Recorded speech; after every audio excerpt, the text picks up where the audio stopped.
El camino de mis abuelos, capítulo 1. Mi nieta viaja mañana por la mañana. Mañana a esta hora voy a estar reunido con ella.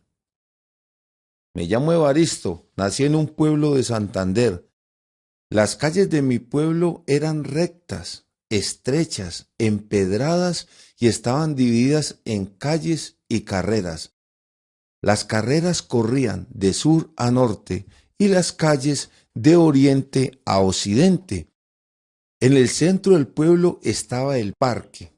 Ocupaba una manzana entre las calles quinta y sexta y las carreras novena y décima. Al oriente del parque, sobre la carrera quinta, se hallaba la iglesia y la casa cural.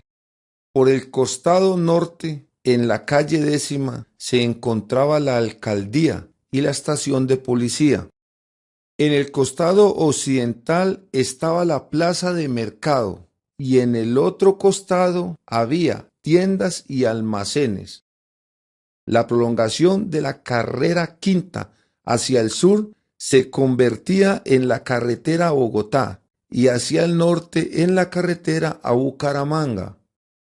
Las dos opciones que teníamos si queríamos cambiar nuestras vidas. Vivíamos de la venta de pan.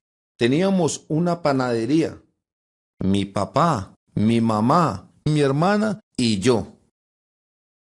Madrugábamos a amasar el pan y ponerlo en el horno. A las 6 de la mañana estaba lista la primera tanda y abríamos al público. Cerrábamos a las 7 de la noche. Los domingos y festivos abríamos a las 7 de la mañana y cerrábamos a las 2 de la tarde. Ese trajín duraba todo el año. Cerrábamos solamente el jueves y viernes santo, el 25 de diciembre y el 1 de enero. La época decembrina era la temporada del año que más me gustaba. Empezaba el 7 de diciembre con la noche de las velitas, la víspera del Día de la Virgen, más o menos a las 7 de la noche, cuando ya había oscurecido. En el frente de sus casas se sentaba la gente, prendía velas en las ventanas o en el andén y las cuidaban hasta que se consumían totalmente. Entre tanto, los adultos comentaban los temas de moda. Los chicos recorríamos las calles aledañas para hacer amigos y amigas, por supuesto. Además, ese día empezaba, aprovechando las velas, la quema de pólvora navideña. Quemábamos buscaniguas, pañueletas, totes, volcanes, martinicas, etc. El pueblo se llenaba de un olor específico, el olor de la pólvora, el olor de la Navidad. Esa noche podía irme a dormir un poco más tarde, pero igual tenía que madrugar al otro día para cumplir con mis deberes en la panadería.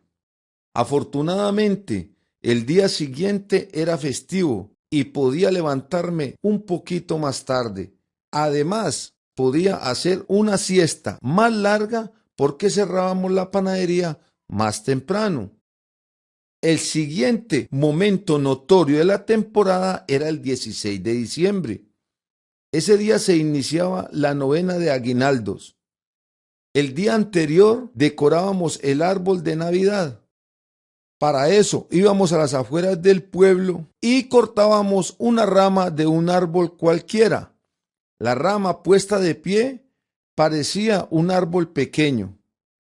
Cubríamos con algodón el tallo y cada una de las ramas del arbolito y lo poníamos en una base, una caneca de galletas Noel llena de arena. Después le colgábamos las bolitas y los demás adornos. En la casa de enfrente, además del árbol de Navidad, armaban el pesebre. Allá íbamos los de la cuadra todas las noches a rezar la novena de aguinaldos. Esta empezaba con oraciones y terminaba con villancicos. Además, durante el tiempo de la novena se acostumbraba a apostar aguinaldos. La forma de las apuestas era muy variada. Por ejemplo, se podía apostar al dar y no recibir, al mudo, al sí y al no, al tres pies, y pare de contar. El que perdía le hacía un regalo al ganador. El 24 de diciembre, además de ser el último día de la novena, era el día de Nochebuena. Ese día o la noche anterior llegaban mis tíos y mis primos que vivían en el campo. La casa se llenaba, éramos más o menos 30 personas. Mis tías preparaban los tamales, el plato especial de la cena de Nochebuena.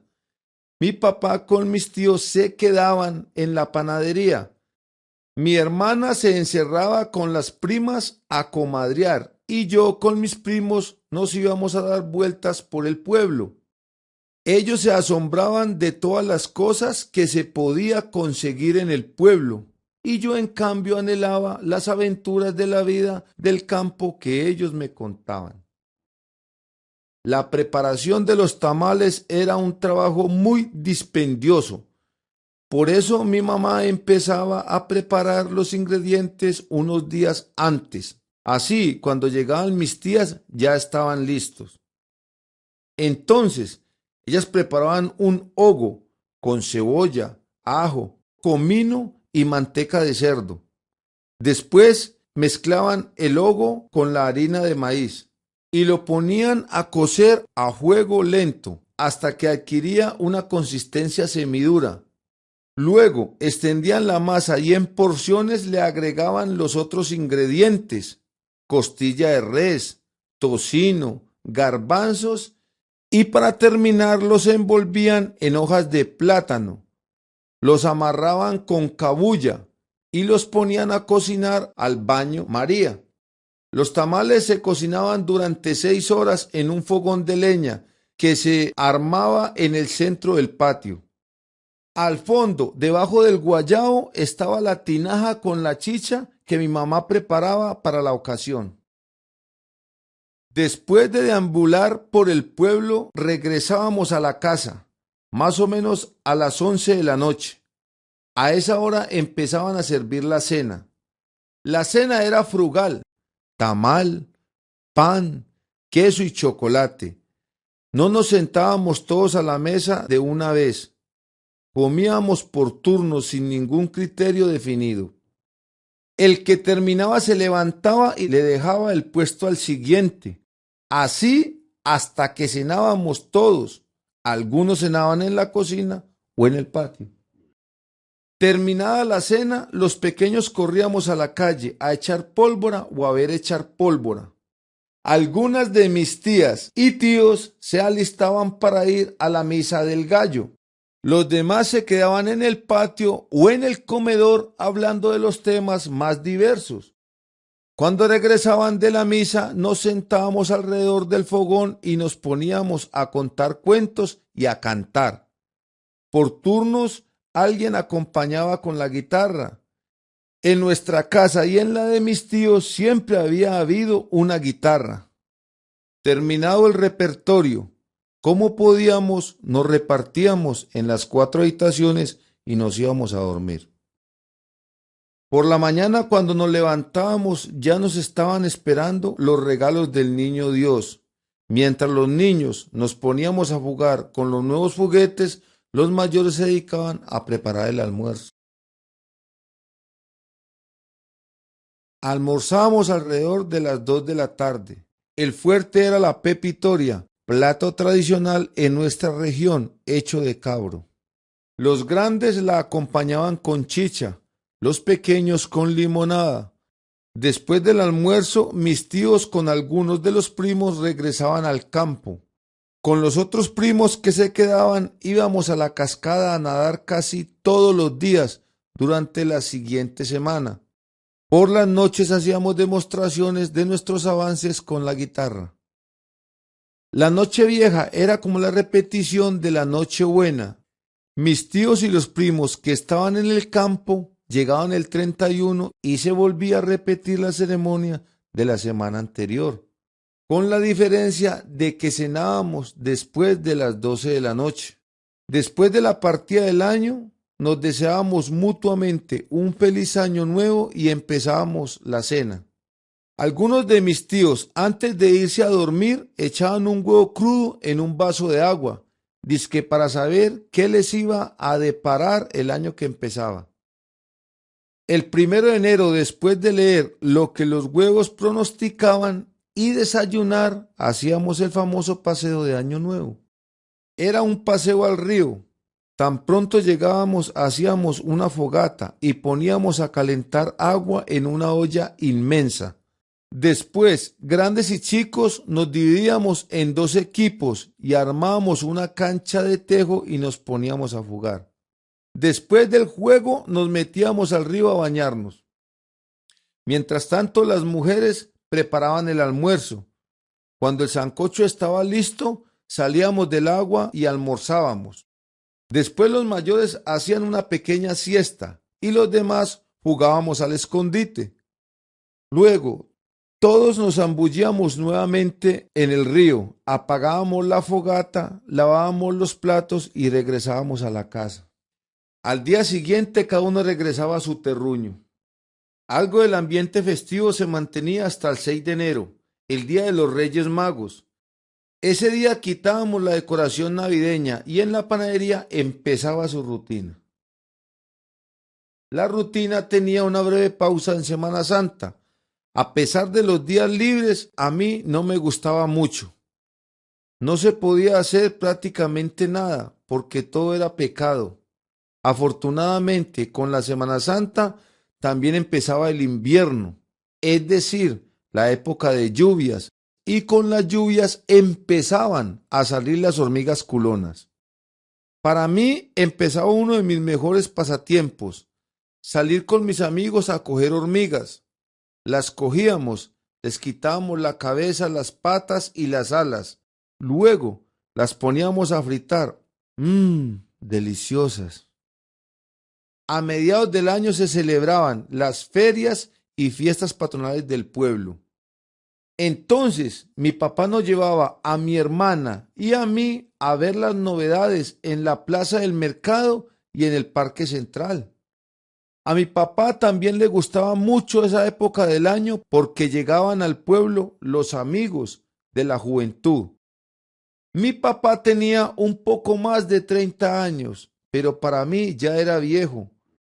En especial, solía tomarse unos aguardientes con don Guillermo, un señor delgado, que llegaba en una carreta tirada por un caballo, llena de muchas baratijas y alguna que otra cosa que no se había visto antes en el pueblo. Nosotros, mi hermana, mi papá y yo gozábamos mucho de las fiestas. Mi papá porque se encontraba con los amigos que no había visto hacía mucho tiempo. Mi hermana y yo porque nos desentendíamos un par de días de las obligaciones de la panadería y nos entreteníamos viendo las cosas nuevas que llegaban al pueblo, sobre todo las que traía don Guillermo. Recuerdo que una vez trajo la corriente eléctrica en una caja de madera. De la caja, más tarde supe que era una dinamo, salían 2 cables y un manubrio.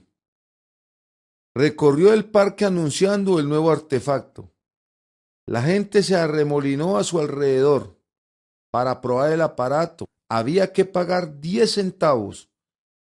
El que pagaba cogía los cables, uno en cada mano, y lo sujetaba con fuerza.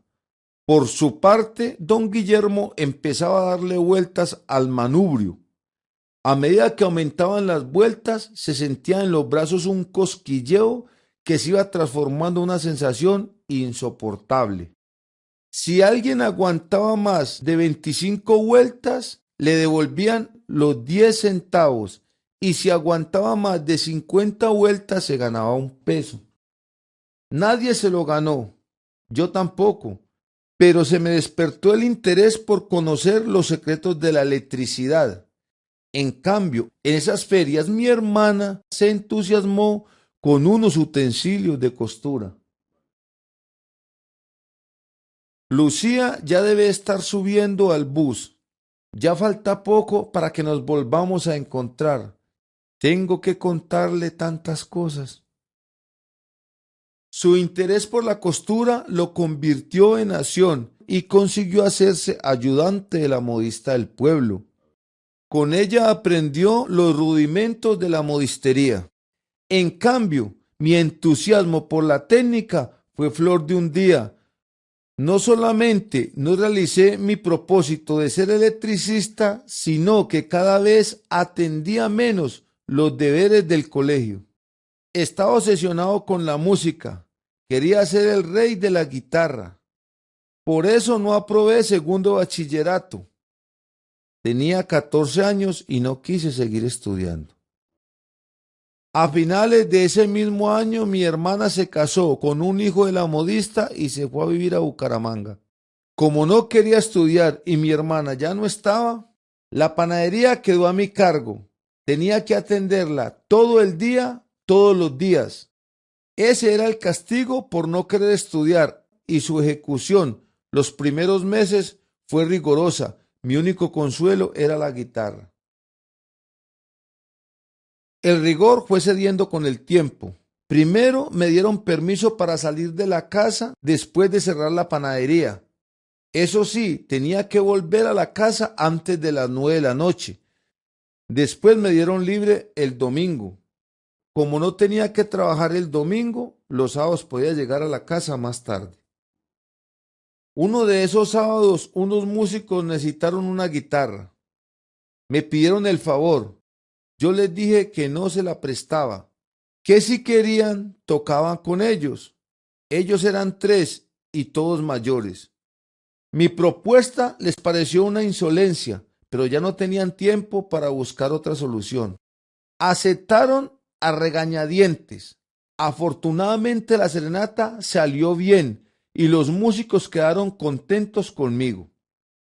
A partir de entonces seguí acompañándolos en las presentaciones de los fines de semana, sin descuidar un momento mi trabajo en la panadería. Había aprendido la lección. Que había aprendido la lección lo notó también mi papá. Cuando cumplí los 15 años me dio libre también el sábado por la tarde y me puso un sueldo. No era mucho, pero podía disponer de él a mi antojo. La autonomía ganada más la satisfacción de tocar en el grupo me llenaron de alegría. Se inició un periodo de estabilidad en mi vida. El cambio vino con mi hermana y mi cuñado, que ya llevaban más de 2 años de casados. Estaban viviendo en Bucaramanga, donde tenían arrendada una pieza. Allí mismo mi hermana trabajaba. Ya tenía una clientela más o menos estable. Mi cuñado viajaba mucho por los pueblos cercanos vendiendo mercancías. Solo estaba en la casa los fines de semana. Sin embargo, iban a trastearse a una casa. Me propusieron ir a vivir con ellos. La razón, mi hermana estaba embarazada y no quería quedarse sola en la casa entre semana. Mi papá me dijo, usted decide. Yo ya hice lo que podía hacer por usted. Es su vida. Por la panadería no se preocupe. Puedo contratar a alguien para hacer el pan y yo atenderla. Al mes estaba viviendo con mi hermana y mi cuñado en Bucaramanga. Estaba acostumbrado a tener todo el día ocupado y no sabía qué hacer con tanto tiempo libre. Los fines de semana, tan pronto llegaba el cuñado, me iba a tocar por bares y restaurantes. No ganaba mucho, pero me distraía un poco. Un sábado salí por la mañana de la casa y no volví sino hasta el domingo en la madrugada. Para entonces ya éramos 4 en la casa. Una vez mi hermana se recuperó de nuevo, se fueron a visitar a los abuelos. Estuvieron en el pueblo una semana. Yo me quedé cuidando la casa. Esa semana salí todos los días a recorrer bares y restaurantes, pero gané la misma cantidad que ganaba tocando solamente el fin de semana. Empecé a buscar otro trabajo y dejé la música solo para los sábados. Tuve suerte. A los 15 días empecé a trabajar en una fábrica de cemento. La Cemento, como la llamábamos, estaba apenas empezando a desarrollarse. Fui uno de sus primeros trabajadores. Estaba en una zona industrial en crecimiento, en las afueras de Bucaramanga, cerca de la estación del tren. En la misma zona funcionaba una cervecería, una fábrica de filtros para carros, una industria metalúrgica y otras empresas más. Además, se estaba haciendo el tendido de la línea del ferrocarril para la costa. A los 3 meses de haber empezado a trabajar en la fábrica de cemento, arrendé una pieza cerca del trabajo y empecé mi vida independiente. A mi hermana la visitaba por las tardes entre semana. Los sábados por la tarde tocaba en los bares y cafés donde ya me conocían. Los domingos dormía hasta tarde. Después de almorzar iba a jugar bolos. Las visitas a mi hermana se hicieron cada vez menos frecuentes. Lucía ya debe estar en camino. Una tarde que la fui a visitar, me comentó que una muchacha le había pedido trabajo y no sabía qué decirle. Necesitaba ayuda porque tenía bastante que hacer y con el niño ya no podía dedicarle tanto tiempo al trabajo. Pero la muchacha era una desconocida y no sabía qué problema le podía acarrear. Le dije que lo mejor era probar, que el que no arriesga un huevo no tiene un pollo. En eso tenía mi propio interés. La semana siguiente que fui a visitar a mi hermana, ya estaba la muchacha. Muda se llamaba y tenía pelo lacio y largo y unos ojos negros y grandes. Las visitas a mi hermana volvieron a ser frecuentes. Por las tardes, después del trabajo, más o menos a las 4 de la tarde, yo llegaba y me sentaba a hablar con ellas, con Muda y con mi hermana, mientras me tomaba un tinto.